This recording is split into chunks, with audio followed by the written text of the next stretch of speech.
আসসালামু আলাইকুম। কেমন আছেন আপনারা? আশা করি ভালো আছেন। আপনাদের দোয়ায় আমিও ভালো আছি। আমরা আজকে অষ্টম শ্রেণীর আইসিটি ক্লাস নিয়ে আপনাদের সামনে উপস্থিত হয়েছি। আজকে আমরা দ্বিতীয় অধ্যায় ক্লাস করব। এর আগে দ্বিতীয় অধ্যায় ক্লাস আমি করেছিলাম টোপোলজি সম্পর্কে, ইন্টারনেট সম্পর্কে। আজকে আমরা দ্বিতীয় অধ্যায় তোমরা একটু বইটা খোলো। দেখো, দ্বিতীয় অধ্যায়ের আমরা অপটিক্যাল ফাইবার এবং স্যাটেলাইট নিয়ে আলোচনা করব। এই অপটিক্যাল ফাইবারটা আসলে কি? অপটিক্যাল ফাইবার, দেখো আমি তোমাদেরকে একটি ছবি দেখাই। দেখো, তোমরা ছবিতে কি দেখতে পাচ্ছ একটু ভালো করে দেখো। দেখো আঁশ, পাট, আর সেই পাট বা পাটের আঁশ থেকে তৈরিকৃত দড়ি। এই ফাইবারটা আসলে মূলত আঁশ জাতীয়। তারপরে আরও একটু দুটো ছবি দেখো। একটা আছে দূরবর্তী সংযোগ আর একটা হচ্ছে নিকটবর্তী সংযোগ।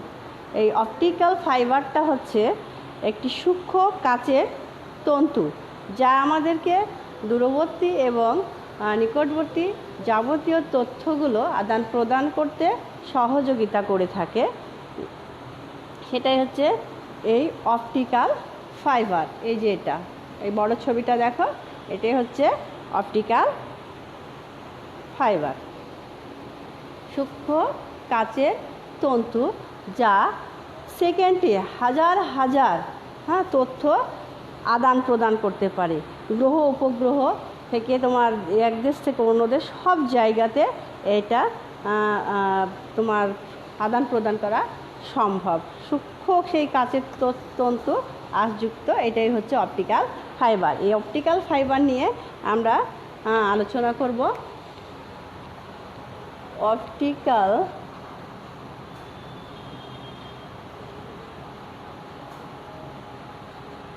ফাইবার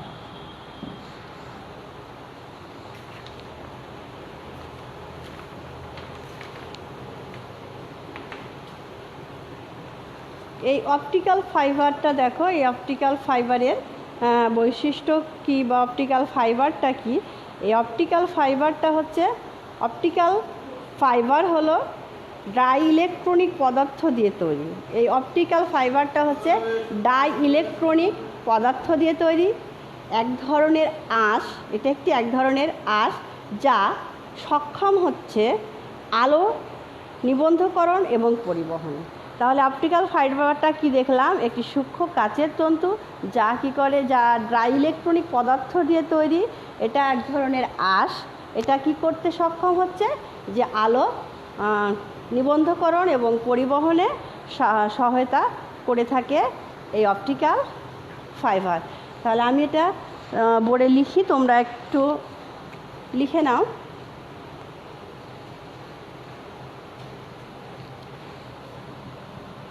তাহলে অপটিক্যাল ফাইবারটা কি দেখলাম?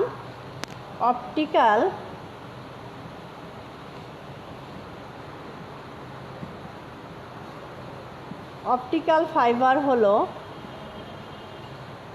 ডাই ইলেকট্রিক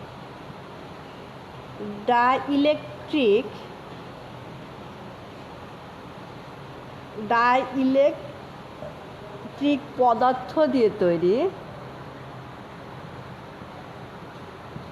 তোমরা একটু লিখে নাও, ডাই ইলেকট্রিক পদার্থ দিয়ে তৈরি। এটা কি হচ্ছে? এটা হচ্ছে ডাই ইলেকট্রিক পদার্থ দিয়ে তৈরি।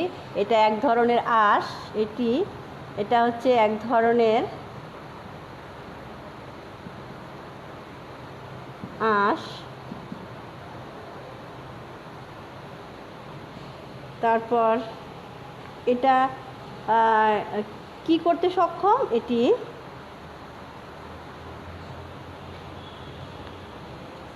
আলো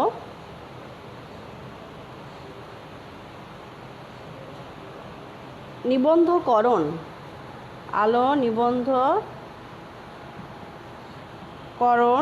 ও পরিবহনে সক্ষম। পরিবহনে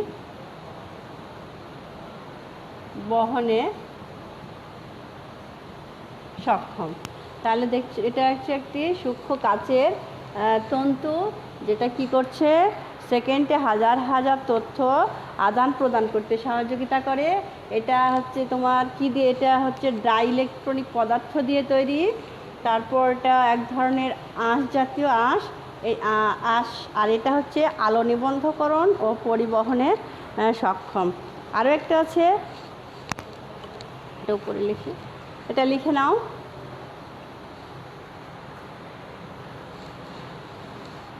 উপরেটা মিশিয়ে দিলাম।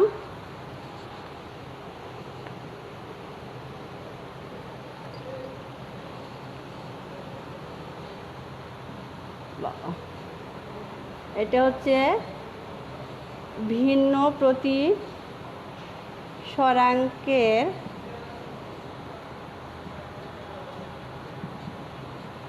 প্রতিসরাঙ্কের এই ধরনের ডাইইলেকট্রনিক দিয়ে গঠিত ডাইইলেকট্রনিক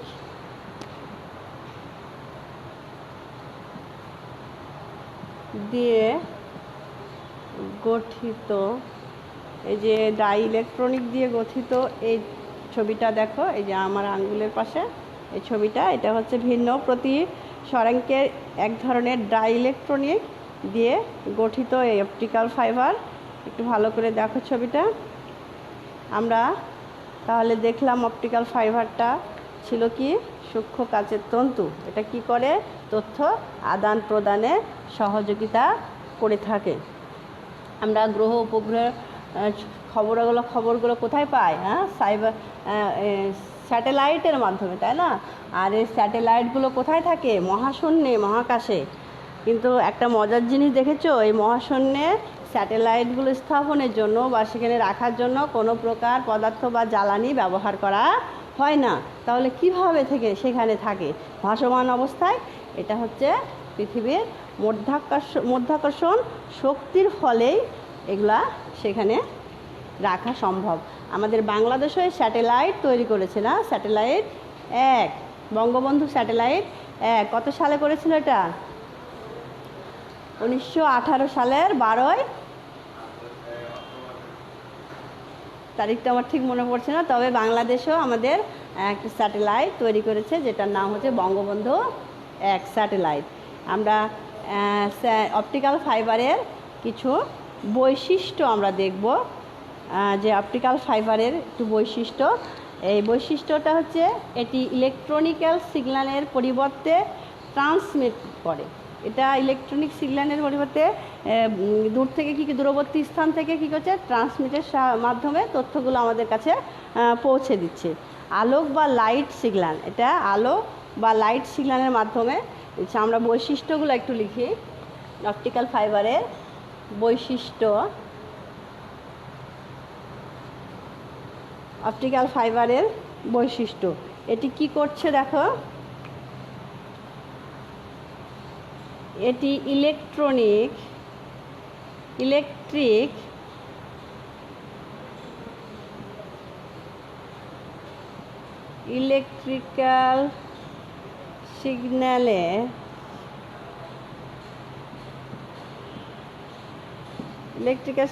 পরিবর্তে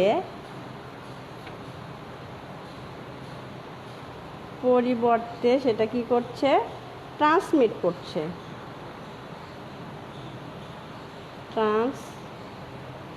করে থাকে। ইলেকট্রিক্যাল সিগন্যালের পরিবর্তে এটা ট্রান্সমিট করছে। এই যে এই ছবিটা, এই আঙ্গুলের ছবিটা দেখো, যে এটা কি করছে, ইলেকট্রনিকের সিগন্যালের পরিবর্তে ট্রান্সমিট করছে। তারপর তোমার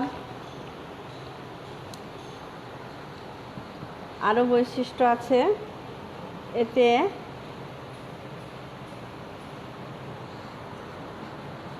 ডেটা উৎস থেকে গন্তব্যে গমন করে,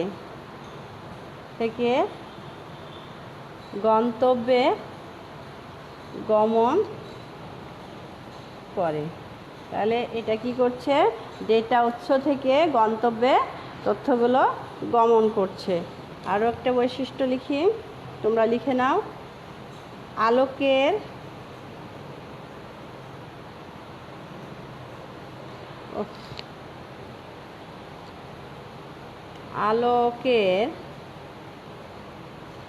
পূর্ণ অভ্যন্তরীণ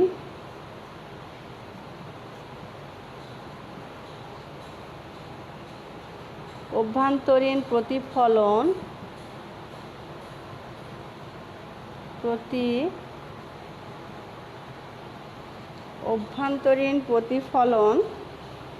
পদ্ধতিতে। তাহলে এটা কিভাবে তথ্য আদান প্রদান করছে, যেটা বলছে তোমার আলোকের পূর্ণ অভ্যন্তরীণ প্রতিফলনের পদ্ধতিতে এটা তোমার তথ্য আদান প্রদান করে থাকে। উপরেটা মিশাই দিলাম, তোমরা একটু লিখে নাও। তারপরে এতে গিগাবাইট রেঞ্জ বা তার চেয়ে বেশি গতি, এর রেঞ্জটা বা গতিটা হচ্ছে কেমন, যে গিগাবাইট রেঞ্জ বা তার চেয়েতে বেশি গতি সম্পন্ন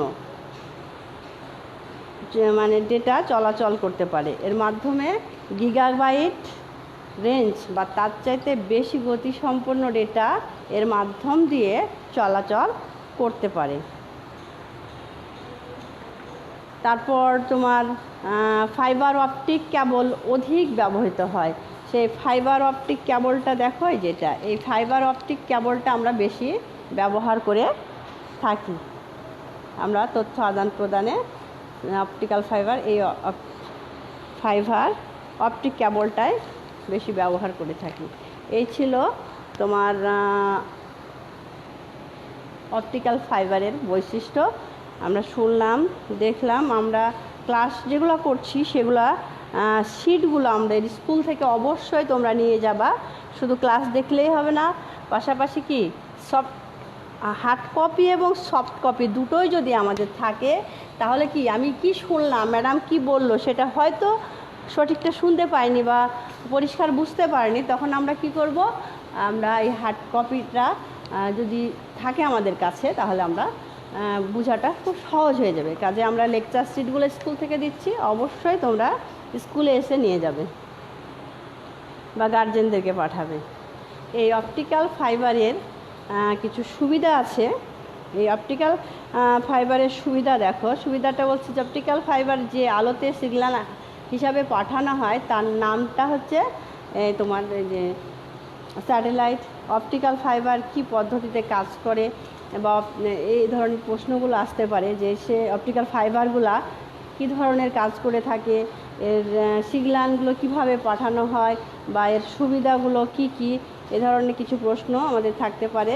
তো তোমরা দ্বিতীয় অধ্যায় দেখবো অপটিক্যাল ফাইবার বা স্যাটেলাইট যেটা আছে, সেটা তোমরা অধ্যায়টা ভালো করে পড়বা। এই স্যাটেলাইট বা সাবমেরিন যে কেবলটা, সেটা কি বলছে, সাবমেরিন যে যেটা এক মহাদেশ থেকে আর এক মহাদেশে সংযোগ স্থাপনের জন্য যে সমুদ্রের তলদেশ দিয়ে যে সংযোগটা নেওয়া হয়, সেটাই হচ্ছে সাবমেরিন কেবল। মানে সাবমেরিন তথ্য আদান প্রদান করবো আমরা কিসের মাধ্যমে, সাবমেরিন কেবলের মাধ্যমে, সেটা সমুদ্রের তলদেশ দিয়ে নেওয়া হয়ে থাকে।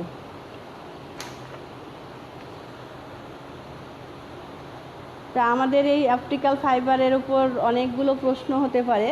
যেমন যোগাযোগের ক্ষেত্রে আমি কিছু প্রশ্ন তোমাদের লিখে দিই, তোমরা লিখে নাও প্রশ্নগুলো, অবশ্যই প্রশ্নগুলো লিখে নিবা। প্রশ্নগুলো কি ধরনের হতে পারে, বেশ কয়েকটা প্রশ্ন আমি দিচ্ছি।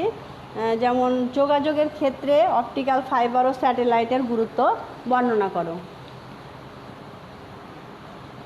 যোগাযোগের ক্ষেত্রে অপটিক্যাল ফাইবার ও স্যাটেলাইটের গুরুত্ব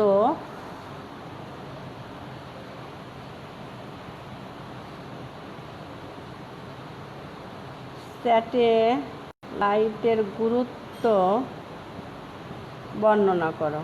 এই ধরনেরও প্রশ্ন থাকতে পারে, বর্ণনা করো। বা বলতে পারে যে স্যাটেলাইট ও অপটিক্যাল ফাইবারের গুরুত্ব বর্ণনা করো, এটাও বলতে পারে। সাবমেরিন কেবল কি? সাবমেরিন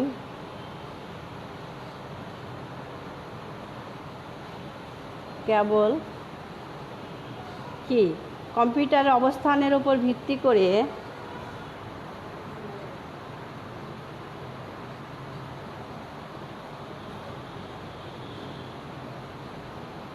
কম্পিউটারের অবস্থানের ওপর ভিত্তি করে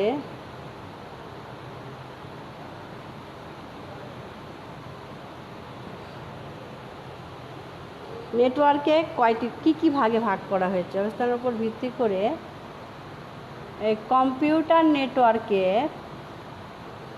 কম্পিউটার বারবার লিখলাম, এখানে লিখে দিলাম না, লিখে দিই, কম্পিউটার নেটওয়ার্কে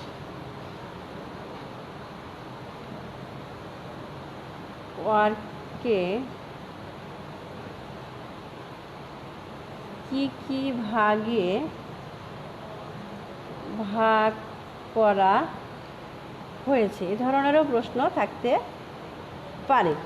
তাহলে আমি যে বললাম সাবমেরিন কেবল, যে সাবমেরিন কেবল কি? এক মহাদেশ থেকে আর এক মহাদেশে তথ্য আদান প্রদানের জন্য সমুদ্রের তলদেশ দিয়ে যে সংযোগটা নেওয়া হয় সেটাই মূলত সাবমেরিন কেবল।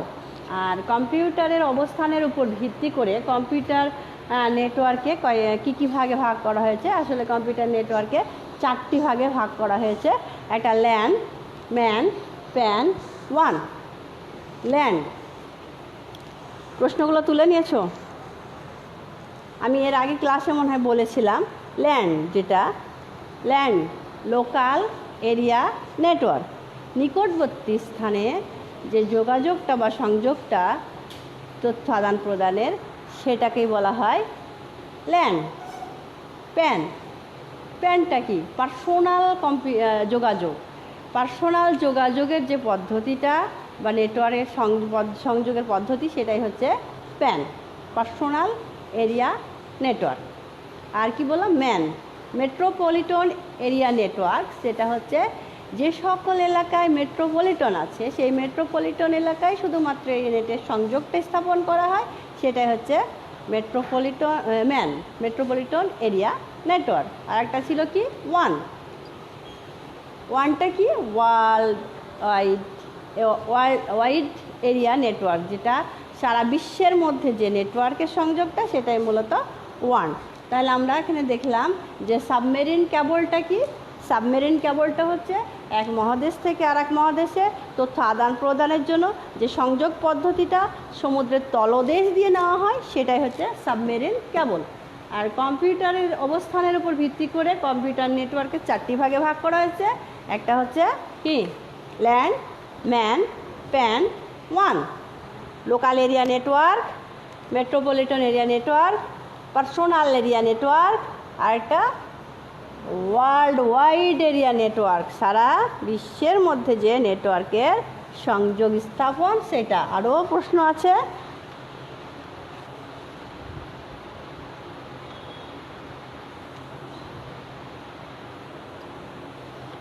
অপটিক্যাল ফাইবার সম্পর্কে ধারণা ব্যাখ্যা করো। এখন অপটিক্যাল ফাইবার সম্পর্কে যে তোমার ধারণাটা কি সেটা বলতে পারে যে ব্যাখ্যা করো। তাহলে অপটিক্যাল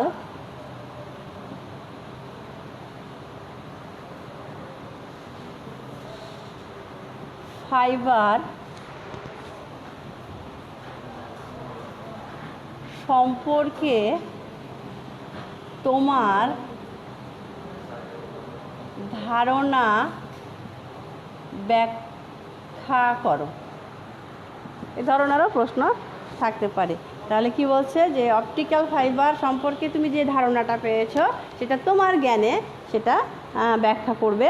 আরও আছে তোমার স্যাটেলাইটকে পৃথিবী থেকে কত মাইল দূরে রাখা যায়, এই ধরনেরও প্রশ্ন থাকতে পারে। স্যাটেলাইটকে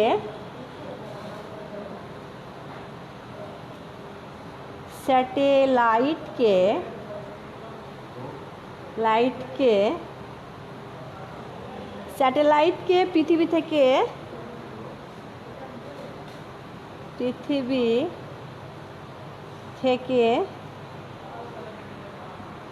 কত মাইল দূরত্বে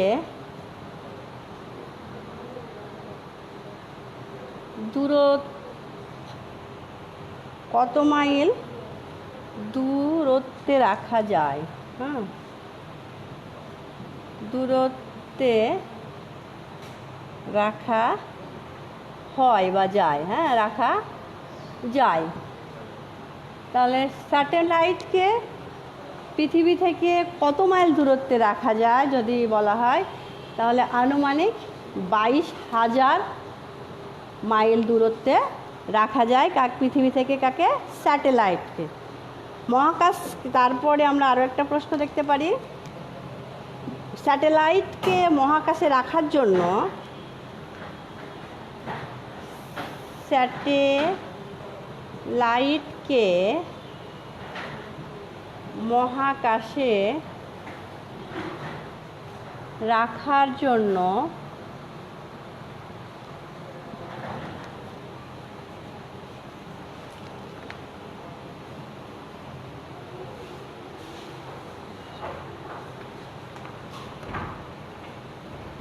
জন্য কোনো জ্বালানি বা শক্তি ব্যবহার হয় না কেন? হয় না কেন? কেন?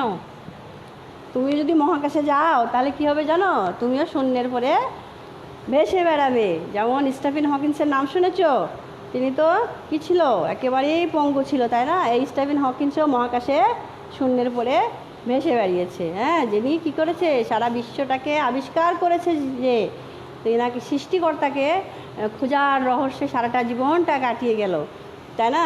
তিনিও মহাকাশে যে শূন্যের পরে ভেসে বেড়াচ্ছে। তো আমাদের এই স্যাটেলাইটগুলো মহাকাশে রাখার জন্য কোনো রকমের জ্বালানি লাগে না, সেটা মাধ্যাকর্ষণ শক্তির ফলে সেখানে স্থাপন করা যায় বা ভেসে বেড়ায়, সেখানে থাকে এবং সেখানকার তথ্যগুলো আমাদের সারা বিশ্বের মধ্যে ছড়িয়ে দিচ্ছে।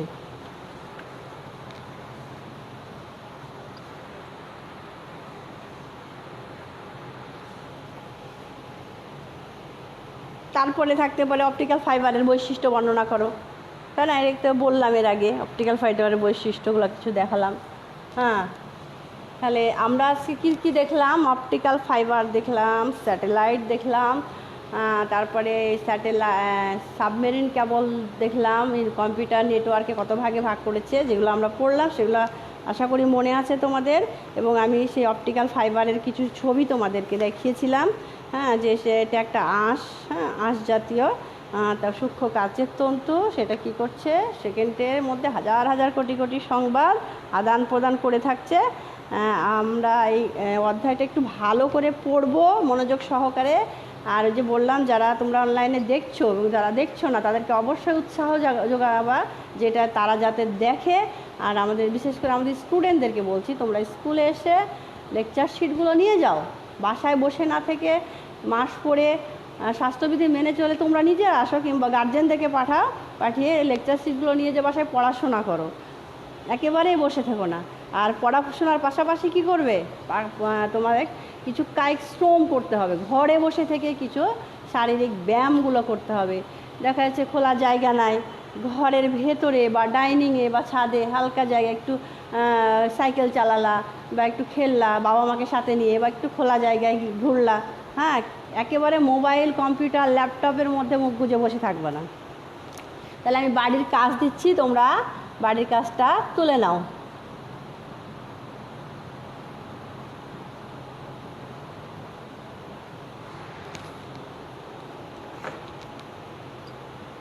অপটিক্যাল ফাইবার কি?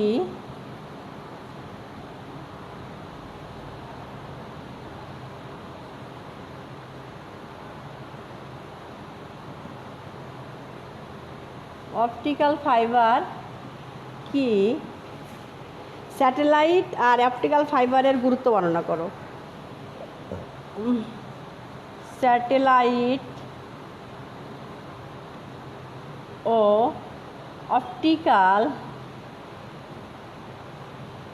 অপটিক্যাল ফাইবারের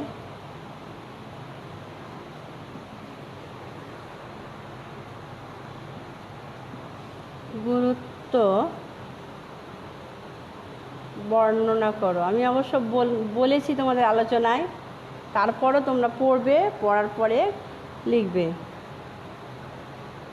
এই প্র্যাকটিসগুলো চালিয়ে যাও, পড়াশোনা করো, লিখো। তুমি টিচার, তুমি স্টুডেন্ট বাসায়, আর গার্জেনকে সহযোগিতা করতে বলবো। আমি গার্জেনদেরকে বলবো, অনুরোধ করব, আপনারা কাজের ফাঁকে বাচ্চাদেরকে সময় দেন, তাদের সাথে খেলাধুলা করুন, তাদের পাশে বসে পড়ান, তাদেরকে একেবারেই সময়টা নষ্ট করতে দিবেন না। মূলত তারা এই অবস্থায় গেমের প্রতি আসক্ত হয়ে গেছে, কারণ আমার নিজের সন্তানও হয়েছে, এই কারণেই বলতে পারছি যে তারা গেমের প্রতি বেশি আসক্ত হয়ে গেছে। সব সময়তে মোবাইল ব্যবহার করতে দিবেন না। আর আমি আরেকটা অনুরোধ করব, যে যখন সে অনলাইনে ক্লাসগুলো দেখবে বা মোবাইল সে ব্যবহার করবে বা কম্পিউটার বা টিভি দেখছে, তখন যেন সে স্ট্রেট সোজা হয়ে বসে দেখে, কোনো বাঁকা হয়ে না, শুয়ে না, কাত হয়ে না। এতে কি হবে? মেরুদণ্ডের সমস্যা হবে, চোখের দৃষ্টিভঙ্গির যে দূরত্বটা সেটার মানে দৃষ্টিভঙ্গির সমস্যা হবে, তো ব্রেনের সমস্যা হবে। অতিরিক্ত গেম খেলতে অবশ্যই তাদেরকে দিবেন না, তাদেরকে সময় দিয়ে নিজে খেলেন, ক্যারাম খেলান, লুডো খেলেন, বাইরে ঘুরতে একটু হালকা খোলা জায়গায় ঘুরতে নিয়ে যান। স্বাস্থ্যবিধি মেনে চলেন, সুস্থ থাকেন। আজকের মতো এখানেই শেষ। আল্লাহ হাফেজ, আসসালামু আলাইকুম।